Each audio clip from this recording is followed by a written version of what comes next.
Hi guys, फिर से मिलते हैं वैभव क्लास में अब एक नए चैप्टर के साथ, दैट इज डेवलपमेंट। और इससे पहले भी कई सारे चैप्टर्स के वीडियो आपको अपलोड हो चुके हैं। अब एक नया वीडियो जो आपको अभी आज जो नया चैप्टर स्टार्ट करें, that is development. It promises a real growth by enhancing total income and standard of living of a person. That means हुआ कि ये आपको डेवलपमेंट क्या होता है कि जब किसी भी कंट्री का डेवलपमेंट मीन्स होता है कि वहाँ के जो पीपल है, वहाँ के जो लोग हैं, उनका स्टैंडर्ड ऑफ लिविंग कैसा है, उनके स्टैंडर्ड ऑफ लिविंग में किस तरह से ग्रोथ हो रहा है, वो रियल डेवलपमेंट कहलाता है। अब वहाँ के लोगों का जो लाइफ स्टाइल पहले था और अब जो नेक्स्ट ईयर जो आने वाला जो कुछ टाइम ड्यूरेशन के बाद आफ्टर 6 मंथ 1 ईयर के बाद, तो वैसे तो इसका जो रिपोर्ट तैयार होता है 1 ईयर पे होता है, तो 1 ईयर के एंड में जो आता है तो उसके अकॉर्डिंग कितना डेवलप पहले स्टैंडर्ड ऑफ लिविंग क्या था और अभी प्रेजेंट में क्या है, तो उसका जो रेशियो निकालते हैं वो अगर ग्रोथ करता है that is development. It applies all round development of a country. अब ये सभी तरह के डेवलपमेंट का मतलब क्या है, all round development. That means ऐसा नहीं कि किसी एक सेक्टर में डेवलपमेंट करने से हमने डेवलप कर लिया, हर एक सेक्टर में। दैट इज जैसे कि इकोनॉमिक इक्वालिटी, जैसे कि हमारी सोसाइटीज में ही ये देखते हो या फिर आप अपने आस पड़ोस में भी देखते हो कि इकोनॉमिक इक्वालिटी, ये क्या इकोनॉमिक इक्वालिटी है, इज इट पॉसिबल? और ये ऐसा हो सकता है, संभव है? नहीं हो सकता है, ये पॉसिबल भी नहीं है ये। बट गवर्नमेंट की ये रहती है कि लोगों की ज्यादा से ज्यादा हो सके वो इकोनॉमिक इक्वालिटी हो सके, मतलब लोगों की इकोनॉमिकली ग्रोथ हो सके, लोग डेवलपमेंट कर सके। नेक्स्ट है सिक्योरिटी। लोग क्या चाहते हैं कि लोग सिक्योर रहे, सुरक्षित रहे, ये लोगों के लिए डेवलपमेंट होता है। लोग क्या नेक्स्ट होता है लाइफ विद डिग्निटी। और जो कोई काम करते हैं, कोई काम छोटा नहीं होता है, कोई काम बड़ा नहीं होता है, हर काम इक्वल होता है, ऑल वर्क इज इक्वल, और सबकी अपनी एक डिग्निटी है, पहचान होती है, सबका अपना एक गरिमा होता है। दैट इज, तो सब लोग चाहते हैं कि जो वो वर्क करते हैं, जो उनके वर्क की डिग्निटी उन्हें मिले, और साथ ही जो स्टैंडर्ड ऑफ लिविंग है, मतलब लोगों का जो रहन सहन है वो डेवलप हो सके, दैट इज डेवलपमेंट। अब different person can have different goals. अब क्या है, डिफरेंट लोगों का डिफरेंट गोल हो सकता है, डिफरेंट गोल्स होता है। अब किसी एक के लिए अगर डेवलपमेंट होता है तो इनमें भी ऐसा हो सकता है कि वो दूसरे के लिए डिस्ट्रक्टिव हो, ऐसे भी होते हैं। Income and other goals. Income is considered the most important component of development as it can buy mid-martial goods and services. अब क्या है, डेवलपमेंट के लिए जो सबसे इंपोर्टेंट थिंग्स है दैट इज इनकम। अब इनकम, जितना ही ज्यादा लोगों का इनकम होगा वो उतने ही अपने स्टैंडर्ड ऑफ लिविंग को बेटर कर सकते हैं, वो उतनी ही अच्छे से अपने लाइफ स्टाइल को जी सकते हैं, उतने पे अपने बच्चों को बेटर एजुकेशन प्रोवाइड कर सकते हैं। तो अभी के डेट पे क्या है कि इनकम सबसे इंपोर्टेंट सोर्स है, ये द मोस्ट इंपोर्टेंट थिंग है ये कंसीडर करने के लिए किसी भी कंट्रीज का डेवलपमेंट किस तरीके से हो रहा है। तो ये इसको जो होता है, people also seek equal treatment. अब लोग क्या चाहते हैं, अब लोगों के लिए केवल इनकम ही मायने नहीं रखता है, इनकम ही होने से सभी चीजें पूरी नहीं होती है। लोगों के लिए डेवलपमेंट के लिए और क्या है, लोगों के लिए डेवलपमेंट क्या होगा, जब लोग फ्री रहेंगे, आजादी होगी, फ्रीडम होगी लोगों को। नेक्स्ट है सिक्योरिटी। अगर लोगों को सिक्योरिटी होती है, रिस्पेक्ट फॉर देयर जॉब, उनके जॉब को रिस्पेक्ट मिलता है, और कैसे शांति से रहे और एक पॉल्यूशन फ्री एनवायरनमेंट में रहे, तो लोग चाहेंगे कि ऐसा है। तो ऐसा अगर होता है तो लोगों के लिए ये डेवलपमेंट होता है। नेक्स्ट है नाउ नेशनल इनकम। ये बहुत ही important, that means very high question है national income. It is the income of all residents of the country over a period of time. That means all resident that means क्या कि India के अंदर या फिर किसी भी country, national that means country, किसी भी कंट्री के अंदर जितने भी लोग हैं, वहां की जो टोटल पॉपुलेशन है उसकी पर कैपिटा इनकम क्या है वो कहलाती है, दैट इज नेशनल इनकम। इसको किस नाम से जानते हैं, टोटल इनकम के नाम से भी जानते हैं। It refers to ability of a nation to improve standard of living of its citizens. अब क्या है, अगर लोगों का नेशनल इनकम बढ़ता है, दैट मींस ये होगा कि अगर लोगों का नेशनल इनकम बढ़ना मतलब वहां की जो सिटीजन्स है उसके इनकम में ग्रोथ होना, तो उससे क्या होगा कि वो अपने स्टैंडर्ड ऑफ लिविंग को और बेटर बना सकते हैं, अच्छे से इंक्रीज कर सकते हैं, बेटर वे में जी सकते हैं। तो नेक्स्ट है अब ये किस पे डिपेंड करता है? अब ये जो इनकम है नेशनल इनकम, ये डिपेंड करता है नेशनल इनकम का जो मेन सोर्स, ये डिपेंड करता है किस पे? तो ये डिपेंड करता है पर कैपिटा इनकम पे, GDP that means gross domestic product. यहाँ के लोग, किसी भी कंट्री के वहां के लोग कितने लिटरेट है, दैट मींस वहां के लिटरेसी रेट पे डिपेंड करता है। एंड अवेलेबिलिटी ऑफ हेल्थ, और दैट मींस वहां की जो हेल्थ फैसिलिटीज है जो प्रोवाइड की गई है वो किस तरीके से है, हेल्थ फैसिलिटीज की क्या सुविधाएं। तो ये सारे डेवलपमेंट होती है, सारे नेशनल इनकम के अंतर्गत आते हैं। नेक्स्ट टर्म इज पर capita income. It shows the standard of living of the citizen of a particular country. ये किसी भी कंट्री के वहां के लोगों का किस तरह का स्टैंडर्ड ऑफ लिविंग है इसको शो करता है। और ये दैट मींस वही है कि पर कैपिटा, दैट मींस वहां के जो सिटीजंस है वहां के हर एक लोग का टोटल इनकम क्या है। तो वो कैसे निकलता है? वो टोटल इनकम जितने भी लोग हैं उसको ऐड करके जो टोटल पॉपुलेशन है उसको डिवाइड करके निकाला जाता है, दैट इज पर capita income. It is calculated by dividing total income of a country by total population. यानी इसको कैसे निकालते हैं, फाइंड कैसे करते हैं आप? जैसे कि आपको क्वेश्चन ही दे देगा या अगर इसका आपको पर कैपिटा इनकम निकालना है तो कैसे फाइंड करेंगे? किसी भी कंट्री के टोटल इनकम को ऐड करके उसको वहां के टोटल पॉपुलेशन से डिवाइड कर देने पे ये पर कैपिटा इनकम आ जाता है। नेक्स्ट है public facilities. Facilities which are provided by the government considered as public facilities. That means ऐसी facilities जो गवर्नमेंट प्रोवाइड करती है, यानी लोगों के लिए प्रोवाइड करती है, हम जितने भी लोग हैं उस सबके लिए होती है, वैसी फैसिलिटीज क्या कहलाती है? Public facilities. Such is school. अब स्कूल होता है तो जितने भी आप देखते हो गवर्नमेंट स्कूल है कई सारे, तो क्या है, क्या वहां ये नहीं है कि किसी एक पर्टिकुलर के लिए आपको फ्री है और दूसरे के लिए नहीं है कि आपको एजुकेशन नहीं है, नहीं, गवर्नमेंट सबके लिए एजुकेशन अवेलेबल करवाती है, फ्री एजुकेशन अवेलेबल करवाती है। आप हॉस्पिटल्स देखते हो, हेल्थ केयर फैसिलिटीज प्रोवाइड करती है, रूरल एरियाज में देखते हो या पीएससीज होते हैं, या अगर शहरों में देखो तो शहरों में भी आपको गवर्नमेंट कई सारे हॉस्पिटल्स होती है, ट्रांसपोर्ट फैसिलिटीज प्रोवाइड करवाती है, इलेक्ट्रिसिटी हो गई, ये सारी कहलाती है पब्लिक फैसिलिटीज जो किसी एक पर्टिकुलर लोगों के लिए ना होकर वो किसके लिए होती है? फॉर कॉमन पीपल, यानी आम लोगों के लिए होती है। यानी that facilities which are for public, that means which are for common people, जो common people जो आम लोगों के लिए होती है। नेक्स्ट है, now next term is sustainable development। Additional ये टर्म तो बार बार ये जो आपको सस्टेनेबल डेवलपमेंट है ये इतना इंपॉर्टेंट है कि आपको ज्योग्राफी रिसोर्स चैप्टर आप पढ़ते हो उसमें भी आपको पढ़ना पड़ता है, या आप मिनरल्स पढ़ते हो मिनरल्स चैप्टर में भी है, या आपके डेवलपमेंट चैप्टर में भी। तो दैट मींस सस्टेनेबल डेवलपमेंट आप लोग पहले भी पढ़ चुके हो। What is sustainable development? That means वहां के अभी जो प्रेजेंट में आप रिसोर्सेज का यूज करते हो, तो रिसोर्सेज को आप यूज करो बट आपको फ्यूचर जनरेशन को भी ध्यान में रखना है। ऐसा नहीं कि आपके जो रिसोर्सेज को आप यूज करते हो ऐसा हो कि आने वाले समय में जो फ्यूचर जनरेशन है उसको प्रॉब्लम फेस करना पड़े। तो इस तरीके से रिसोर्सेज का यूज करना ताकि आने वाले जनरेशन जो फ्यूचर जनरेशन है उसे कोई प्रॉब्लम ना हो, that is called sustainable development. World bank, ये वर्ल्ड बैंक एवरी ईयर हर साल ये अपना रिपोर्ट पेश करता है, ये अपना रिपोर्ट देता है, ये जिसको कहते हैं WDR, that means WBR world bank report, इसको शॉर्ट में वर्ल्ड बैंक करती है। ये कौन सा रिपोर्ट पब्लिश करती है? वर्ल्ड डेवलपमेंट रिपोर्ट, जिसको शॉर्ट फॉर्म में क्या कहते हैं? WDR। ये हर ईयर एवरी ईयर पब्लिश करती है। अब ये कैसे पब्लिश करती है, किस बेसिस पे पब्लिश करती है? तो ये पब्लिश करती है पर कैपिटा इनकम के आधार पे।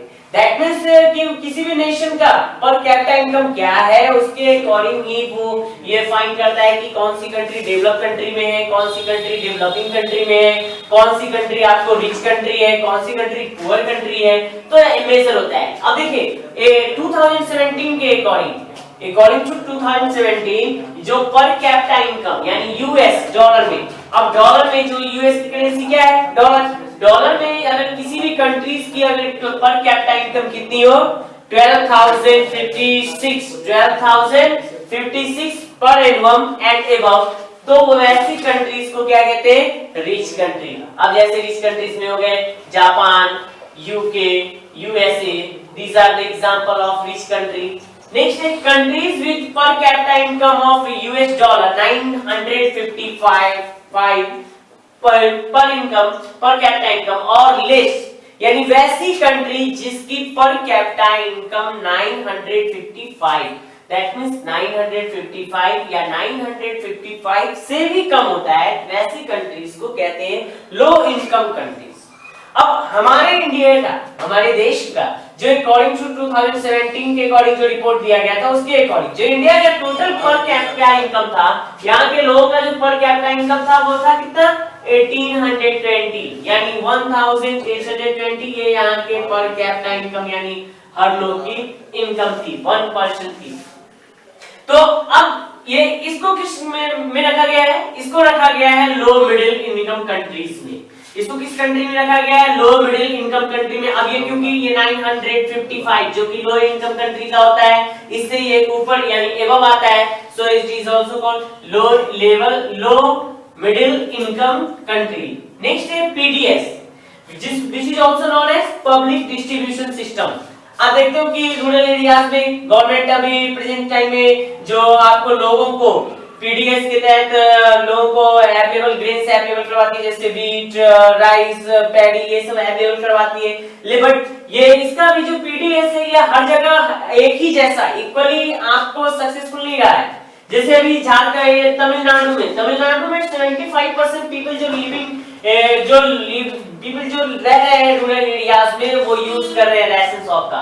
बट वही झारखंड का जो रेशियो है, झारखंड के लोग केवल ओनली 8% ही ऐसे हैं वहां के कॉमन पीपल जो कि राशन शॉप यूज कर रहे हैं। दैट मींस आप देख सकते हो कि तमिलनाडु का 75 and Jharkhand only 8%। Body mass index, that is BMI. And students, this is very important, ये बहुत ही इंपॉर्टेंट है, ये आपको इसलिए इसको आप बहुत ही अच्छे से समझो। ये इंटरनेशनली मेजर किया जाता है बीएमआई। ये क्या होता है? तो ये nutrition is another important aspect of development. अगर डेवलपमेंट के लिए जो एक और इंपॉर्टेंट चीज है वो क्या है? न्यूट्रिशन, यानी वहां के जो लोग हैं, किसी भी कंट्री के जो पीपल है, वहां के जो हेल्थ स्टेटस क्या है वो पता चलता है। अब ये क्या पता करती है कि वो किसी भी कंट्री में जो एडल्ट पर्सन है, जो लोग हैं वहां के जो सिटीजंस है, वो क्या, वो अंडर नरिश्ड है या वो उनका वेल न्यूट्रिशन हो रहा है, यानी ये बीएमआई आपको शो करता है, ये इंटरनेशनली बताता है। इफ द बीएमआई, अब ये ध्यान रखना है, if the BMI below 18.5 the person is undernourished। अगर किसी का अगर बॉडी मास इंडेक्स कितना आता है, अगर 18.5 से हो, कम हो, बिलो हो, दैट इज, तो उस पर्सन को क्या कहते हैं? वैसे पर्सन को क्या समझा जाता है? अंडरनरिश्ड कहते हैं। दैट मींस अंडरनरिश्ड मतलब क्या? मतलब ये हुआ कि उसका न्यूट्रिशन नहीं हो रहा है, वो न्यूट्रिएंट नहीं है, वो आपको क्वेश्चन कर जो कहते हैं वो सिखा रहे हैं। And if it is over 25 the person is overweight, मतलब अगर वही पे अगर किसी का क्या होता है BMI अगर 25 से एबव हो जाता है, दैट मींस अगर ये हो गया कि वो पर वैसे पर्सन क्या हुए, वो ओवरवेट वाले हो गए।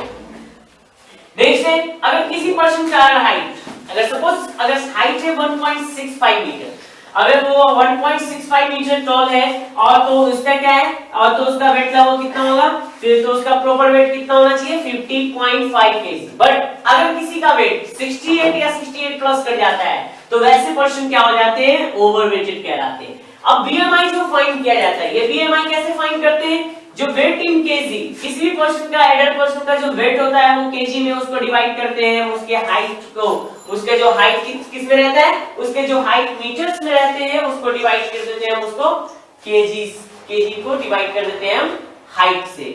नेक्स्ट है, this index is not applicable for growing children. But अब ये कह रहे हैं कि ये जो इंडेक्स है ये वैसे चिल्ड्रन पे एप्लीकेबल नहीं है जो ग्रो कर रहे हैं, जो मतलब कि जिनका हाइट अभी डेवलप ही हो रहा है, जिनका हाइट इंक्रीज हो रहा है, बढ़ ही रहा है। Now next term is literacy rate.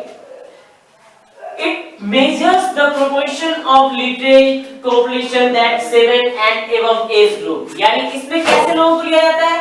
जो कि 7 साल या नहीं तो मोर देन 7 इयर्स या 7 इयर्स से जो ऊपर के एज वाले ग्रुप के बच्चे, वैसे बच्चों को शामिल किया जाता है या वैसे लोगों को शामिल किया जाता है। तो ये लिटरेसी रेट, दैट मींस किसी भी कंट्री के जो लोग हैं वो कितना आपको लिटरेट है ये शो करता है। किसी literacy rate HDR, that is Human Development Report। ये HDR जो होता है ये बेस्ट वे है मेजर करने का। क्या मेजर करने का? कि किसी भी कंट्रीज का डेवलपमेंट हो रहा है या नहीं है, या डेवलपमेंट रेशियो क्या है, कोई कंट्री डेवलपिंग कंट्री में है या रिच कंट्री में है, तो ये एचडीआर इशू करती है। और ये कौन होता है, किसके द्वारा पब्लिश किया जाता है, यूएनडीपी के द्वारा, that means United Nation Development Programme के द्वारा। और इसके जो रिपोर्ट होते हैं ये 3 क्राइटेरियाज होते हैं, ये 3 क्राइटेरियाज पे बेस्ड होते हैं। फर्स्ट है पर कैपिटा इनकम, यानी अब किसी भी पर्सन का पर कैपिटा इनकम सबसे फर्स्ट इसे यानी कि इंपॉर्टेंट थिंग है, क्योंकि अगर किसी भी कंट्री का जितना पर कैपिटा इनकम होगा उतना ही क्या होता है, वो वहां के लोगों का स्टैंडर्ड ऑफ लिविंग वो उतना ही हाई होता है। नेक्स्ट है हेल्थ स्टेटस। अब देखिए ये डिपेंड करता है दूसरा हेल्थ स्टेटस पे। अगर यानी किसी भी जगह वहां पे हेल्थ स्टेटस किससे रिलेटेड है, तो क्लीनलीनेस से, यानी साफ सफाई से, यानी आस पड़ोस यानी आपके पास के जो सराउंडिंग एरियाज है, सराउंडिंग्स है, वो कैसे, अगर वो आपको क्लीनलीनेस है, प्लस जो गवर्नमेंट के द्वारा जो हेल्थ फैसिलिटीज है वो कैसी है, उसके प्लस जो आपके अगल बगल में जो प्राइवेट फैसिलिटीज भी है, प्लस यानी हेल्थ से रिलेटेड जो भी फैसिलिटीज है वो अवेलेबल है कि नहीं। अब इससे क्या होता है, इससे लाइफ एक्सपेक्टेंसी भी बढ़ती है। सपोज अगर कोई रूरल एरियाज में है, अगर रूरल एरियाज में अगर क्या होता है, बहुत सारे ऐसे हर साल ऐसे कई सारे केसेस होते हैं ड्यू टू आपको ये हेल्थ फैसिलिटीज के कारण, हेल्थ फैसिलिटीज अवेलेबल नहीं होने के कारण कई सारे आपको डेथ होते हैं। नेक्स्ट है educational levels of the people. अब एजुकेशन लेवल जो होता है ये पीपल का ये आपको शो करता है, इसके अकॉर्डिंग भी एचडीआर आपको पर कैपिटा इनकम और ये जो डेवलपमेंट है वो शो करता है। ये अब एजुकेशन लेवल के द्वारा कैसे, यानी लिटरेसी रेट के द्वारा, और साथ ही जो कि स्कूल में जो बच्चे पढ़ रहे हैं वो कितने एनरोलमेंट है, यानी कितने बच्चे भी प्रेजेंट है, and net attendance rate ratio उनका क्या है। एचडीआई कंसीडर, अब ये इनके ये क्या है कंसीडर करती है, जैसे कि आपको पब्लिक से रिलेटेड जो फैसिलिटीज है, हेल्थ फैसिलिटीज, पॉवर्टी को दूर करना, इनइक्वालिटीज को दूर करना, जो अगर सोसाइटीज में इनइक्वालिटीज ना हो ऐसी चीजों को दूर करने की कोशिश करती है। नेक्स्ट है और प्लस साथ ही एनवायरमेंटल एस्पेक्ट। अब एनवायरमेंटल एस्पेक्ट क्या है, ये किसी एक पर्सन के लिए प्रॉब्लम नहीं है, ये सबकी प्रॉब्लम है और हम सबों को इसको हैंडल करना है। अभी आप देख रहे हो कि कितने सारे एनवायरमेंटल रिलेटेड प्रॉब्लम्स आपको आ रहे हैं, कितने सारे पॉल्यूशंस बढ़ने के कारण कई सारे सिटीज ऐसे हैं, कई सारे ऐसे मल्टी सिटीज है जहां पे आप दिखाओ ऑक्सीजन मास्क के बाहर निकलना संभव नहीं है, पॉसिबल नहीं है, ऐसे सिचुएशन आ गए। तो ये सारे एस्पेक्ट्स पे आधारित होता है, ये सारे को देखता है। नेक्स्ट है इक्वालिटी, और लोगों के बीच इक्वालिटी हो, चाहे वो आपको सोशल इक्वालिटी हो सकता है, इकोनॉमिक इक्वालिटी हो सकता है। नेक्स्ट है net attendance ratio. It is the total number of children of age group of 14 and 15 years. ये क्या होता है, कौन से ईयर के बच्चे को शामिल किया जाता है इसमें ऐड करते हैं, 14 और 15 इयर्स के जो बच्चे यानी सेम एज ग्रुप के बच्चे जो स्कूल में भी आपको पढ़ रहे हैं, जो पर्टिकुलर जो उनका परसेंटेज क्या है, उनका अटेंडेंस रेशियो क्या है, जो आप स्कूल में देखते हो आप लोग को भी कहा जाता है, और ये जो बोर्ड के एग्जाम्स में भी 75% आपको मस्ट है, 75% आपको लाना ही है। तो that is net attendance ratio, यानी कि कोई भी जो स्टूडेंट यानी सेम ग्रुप के बच्चे जो है, और वो भी किस ग्रुप के 14 एंड 15 इयर्स के जो इस ग्रुप के बच्चे हैं, उनका अटेंडेंस रेशियो क्या है, that is called net attendance ratio. उनके रेशियो का जो अटेंडेंस का परसेंटेज निकाला जाता है, that is net attendance ratio. Average income which is also called पर कैपिटा इनकम, इसको पर कैपिटा इनकम भी कहते हैं। इसको कैसे निकालते हैं, तो पहले भी मैंने बताया कि इसको total income of the country का जो टोटल इनकम है उसको हम डिवाइड किससे कर देते हैं, वहां की टोटल पॉपुलेशन से हम डिवाइड कर देते हैं। नेक्स्ट है infant mortality ratio. It indicates the number of children who die before the age of 1 year। यानी ये आपको शो करता है किसी भी कंट्री में, किसी पर्टिकुलर एरिया में, किसी पर्टिकुलर रीजन में 1000 जो बॉर्न मतलब लाइक चिल्ड्रन जो बच्चे का जन्म होता है, और उस 1 साल के अंदर के बच्चे, जो 1 साल की कम एज के बच्चे हैं, बिलो 1 ईयर के जो बच्चे उनके मरने का यानी उनकी जो मोर्टेलिटी रेशियो क्या है, कितने बच्चे डाई यानी कितने बच्चे मरते हैं, उनके रेशियो को कहते हैं इन्फेंट मोर्टेलिटी रेशियो। ये हमेशा ध्यान रखना, ये कितने पे निकाला जाता है, 1000 यानी कितने बच्चों पे, 1000 जन्म लेने वाले बच्चों पे मरने वाले बच्चों की संख्या कितनी है, इसका जो रेशियो निकाला जाता है, that ratio is called infant mortality ratio. तो स्टूडेंट्स इसे ये था आज का बायो क्लासेस का वीडियो डेवलपमेंट का।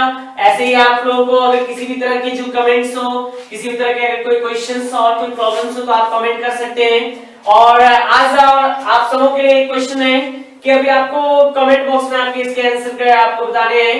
इंडिया का प्रेजेंट में इंडिया का what is the GDP of India, India का जीडीपी अभी क्या है, ये क्वेश्चन के आंसर आप लोगों को कमेंट बॉक्स में लिखना है।